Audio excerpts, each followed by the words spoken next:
Good afternoon, everyone, and welcome to our presentation on Youth Initiatives International Sporting Organizations.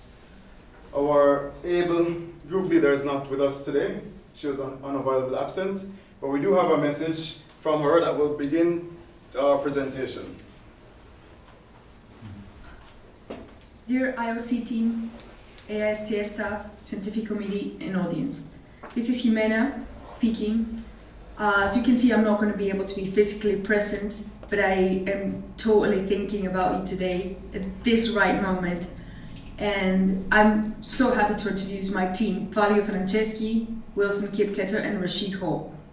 Together we've been working for the last couple of months in the project assigned by the IOC, which was about finding out the best practices applied by international sports organizations, and as well to find to what extent the Youth Olympic Games have had an impact on the sports development for the youth. With this, we really hope to meet or exceed expectations, and I really want to thank you for the opportunity of being part of such a great team and of such a enriching project. With further talking, I leave the floor to my team. Best of luck, guys. Thank you, Jimena.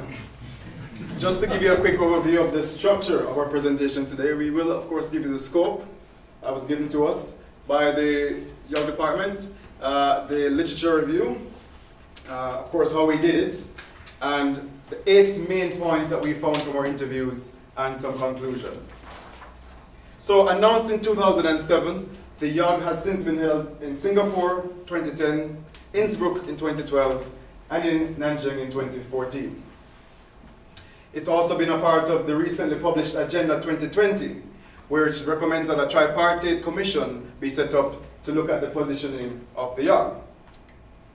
The project given to us by the IOC, as explained in part by Jimena, entailed the fact that the YOG department wanted to find out, has the Youth Olympic Games had any impact on the investment in youth initiatives and programs since it started in 2010.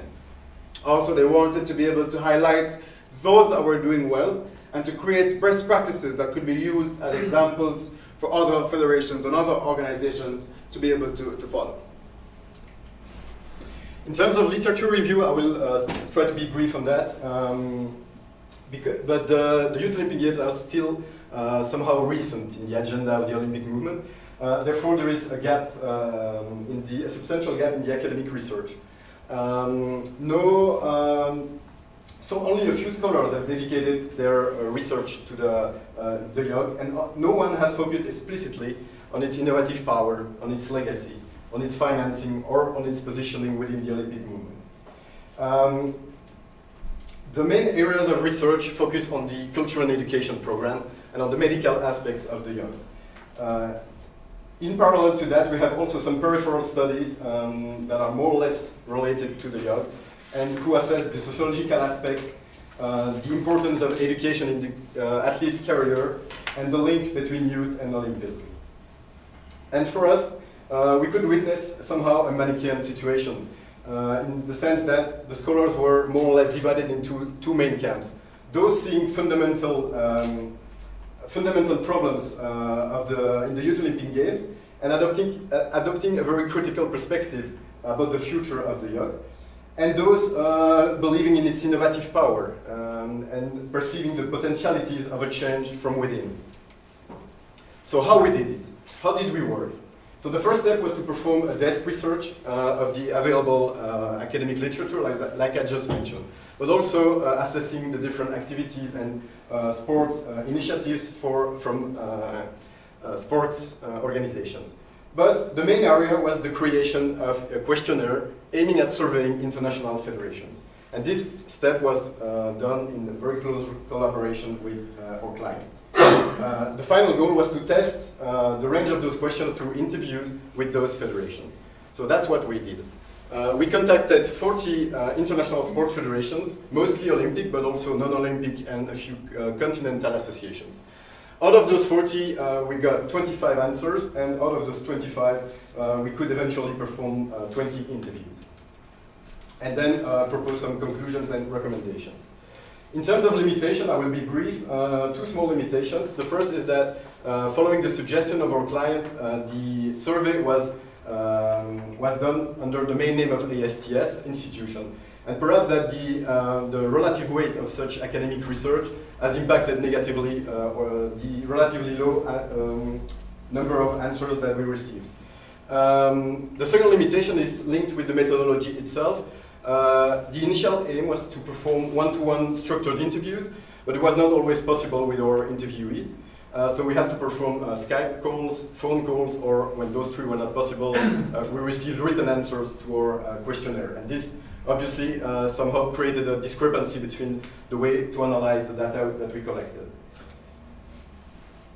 So, having interviewed 20 different international sporting organizations, we were able to summarize our conclusions from the interviews into 8 key points: the importance of youth, governance, sport and youth initiatives, education, communication and marketing, the impact of the YOG, financing youth initiatives, and creating a network of contacts. We will highlight in more details 4 key points from this. The importance of the youth. This was seen as the starting point of our interviews. We needed to shape the scope to understand how the federations viewed youth. And we found that there's a strong recognition of the fact that youth determines the future. We found that they considered youth to be very important. Interestingly, there was not the term youth being used amongst many federations. Whilst they did have age group categories, some were 10 to 15, some were under 17, there was not one standard age group that could be defined as youth. It varied according to federations. Some used the word junior. Some even had integrated aspects of grassroots leading into youth. And so this is something that we found rather interesting. But it cannot be argued the fact that the federations were assured of the fact that they saw youth as being very important. And we have a quotation here from Mohammed Dali from the ITTF, who has said, and I quote, "It is almost a given that the youth is important to our federation. The youth will determine if our sport exists tomorrow. And as such, it is important for us to ensure that we introduce them to the sport and help them to fall in love with the game." Another aspect we looked at was governance. We wanted to understand, to be able to bring the kind of results that ISC required, how was youth governed in the various federations? Who had the responsibility? How was it structured in the organization? We found that there was not in any federation a specific youth department, but rather that youth responsibility came from different persons. Primarily in the case of development department, or competitions, or sport. We found sometimes that if the marketing person was working with youth, he would do some aspects of that, but also in collaboration across network with other persons who were in other departments as well. We did also find that quite a few of them did have youth commissions, whose role was to, of course, represent the youth at a decision-making level. We found one international organization, FISU, who had actually youth representatives on that commission. And so they were able to actually have a voice in this decision-making process. And we thought that as a key point going forward, maybe this is also something other federations could seek to do, to actually have someone of youth age on their youth commission to be able to give that perspective on those matters. In terms of communication and marketing, it's quite interesting to note that the majority of the federation that we interviewed did not have a specific communication and marketing strategy for youth. Some have obviously an overall strategy, they have a high-level policy for youth, but most of the efforts in terms of communication and marketing are related to the competitive aspect of the events, of the sport, and of obviously the events themselves. Another interesting point is that most of them use social media channels as their main communication tool when it matters to youth. And some of the federation mentioned that it could be an opportunity for the young to enhance and to engage a larger audience by capitalizing on their existing important number of digital followers by using more and more those social media channels. Regarding the IOC current tools, Learn and Share Platform and Athlete Learning Gateway, most of the federations that we interviewed knew those tools, but very few of them actually use them. Obviously, those two tools have been recently reshaped and only recently launched, so it's a bit normal, but we believe that strong communication will be needed to ensure that those federations are aware of what it has to offer. In terms of the impact of the YOG, it is very hard to measure for the federations. We believe that it's mainly due to the lack of ex-post assessment tool to allow that impact measurement. Although the causal link between the YOG existence and the creation of a new sport initiative was not very clear for most of the federations that we interviewed, for most of them it was a very positive effect. It brought more value to their competitions and events, and it has allowed them to expose the sport at the youth level to more spectators. So it was quite positive. A few federations that we interviewed also mentioned that in terms of future development, that IOC should review obviously the positioning of the YOG together with an enhanced collaboration between IOC, NOCs, and international federations. This is obviously in line with the recommendation number 25 of the Agenda 2020, which requests to review this Youth Olympic Game especially.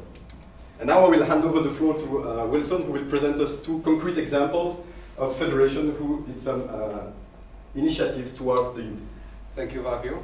So I think, as you can see, we choose two federations, I think so, ITF and IAAF, and I will go very quick to the point.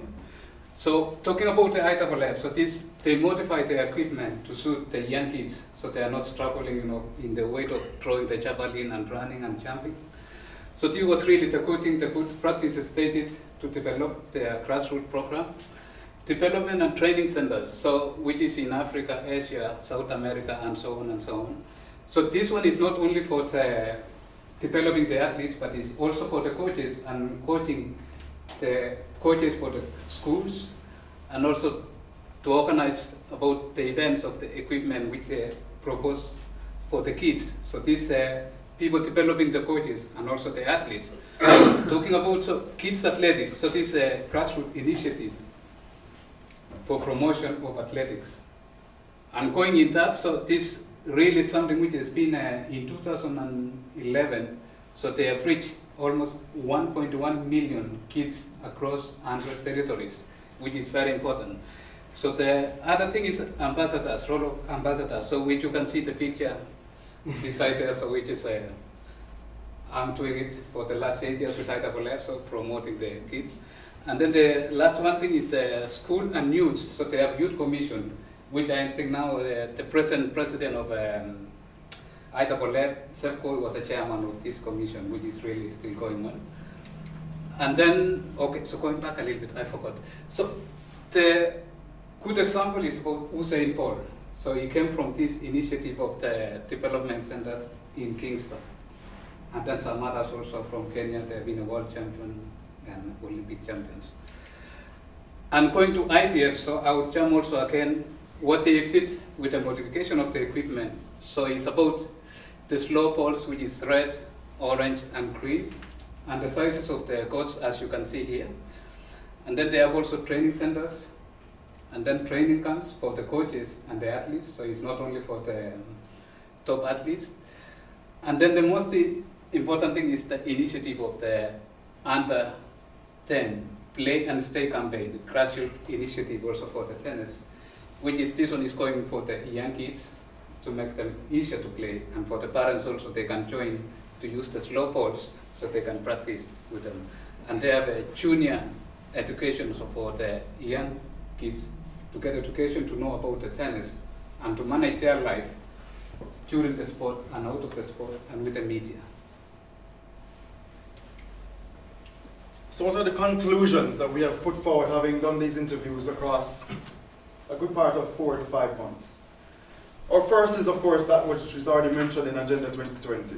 It was agreed, and we've got the feeling from various persons interviewed, that they are in support of this reclarification of the position of the young. They want to be a bit more involved in, I guess, the decision as to what's happening, and they want to have a better understanding as to the place and the role it plays in the overall Olympic movement, and they look forward to what's happening. So we, of course, are supporting that move in our own small way.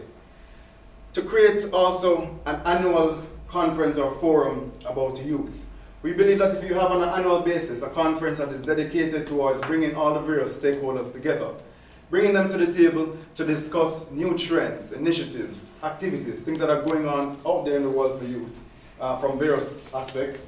It would also highlight at least one time per year an importance and put the spotlight on youth and get all the stakeholders together, focus on that area, and would definitely drive more initiatives in that aspect of things. Create a reference document. We believe that the IOC, or the powers that be, can create a one standard manual that gives you ideas, initiatives, suggestions, gives you examples of best practices. This could be a reference document used by federations, but also by actually anyone who is involved in working with the youth could access this document and be able to say, well, what can I do? I'm working with the youth, what are some of the ideas I can get? This can help to inspire persons to be able to do youth initiatives and actually give them some best practices that already exist that they can shape in their own way according to their situation. To start a youth initiative fund. What we found in interviewing a number of these persons, they were very committed. They were very energetic. They had many ideas and very willing, but they had a lack of resources. And so we believe one idea that can be done is to create a small pool of funds, or if you want, a big pool of funds, depending on how much you want, but specifically allocated for youth initiatives, can only be accessed for this. What we think this can do is drive the federations and other organizations to specifically create initiatives related to youth. I think if I was a federation head and I knew that there was monies to be accessed, if I created initiatives, it would help me to, of course, maybe even hire someone that is focused on this to create initiatives, access these resources, and do some of these ideas that we've had for so long. So we think this is actually a direct way to ensure that people come up with ideas and have means of actually delivering these ideas. As Wilson mentioned, there are some federations, though, that are doing a really great job. And we want these persons, or we suggest that these persons be highlighted. This could be done in various ways. I don't know if you have an awards function, or you can also, could be something as simple as highlighting them on your website, showcasing their projects in various PR ways, but just to highlight those who are doing well, as a means of saying, we support your move, we're showing it to the world, and also to show other persons that, listen, this is where we want you to get to, and this is some of the highlights that can be done if you do these kind of initiatives for youth. But most importantly, we believe probably the biggest takeaway from this project is the fact that we've been able to now create the network of persons who are actually directly working in youth. So we are able to present a list of persons who are actually the ones on the ground in the various federations doing the work with youth. And we think there's an opportunity to bring these persons to the table, discuss and share initiatives and ideas, and maybe even create some ways as to going forward. We see this as the next step. Having now done this project, having been able to kind of show this scenario, we see this as the next step to bring the persons together and also plan some of these activities and share as to the ideas. How can the IOC help them some more? How can they help the IOC some more? How can there be a bigger exchange going forward? So to conclude, we'd like to finish with a statement. With the YOG, the IOC has shown for sure that they are committed to placing the spotlight on youth. Even though still recent, the YOG has already begun to show some impact on federations. We've seen where the competitions now have more value, youth are more interested in participating because they think they can get to the YOG. But there's still quite a bit further to go if the IOC is to really maximize on this mega event and achieve its potential of becoming a game changer for youth across the globe. We believe that's why this project was initiated.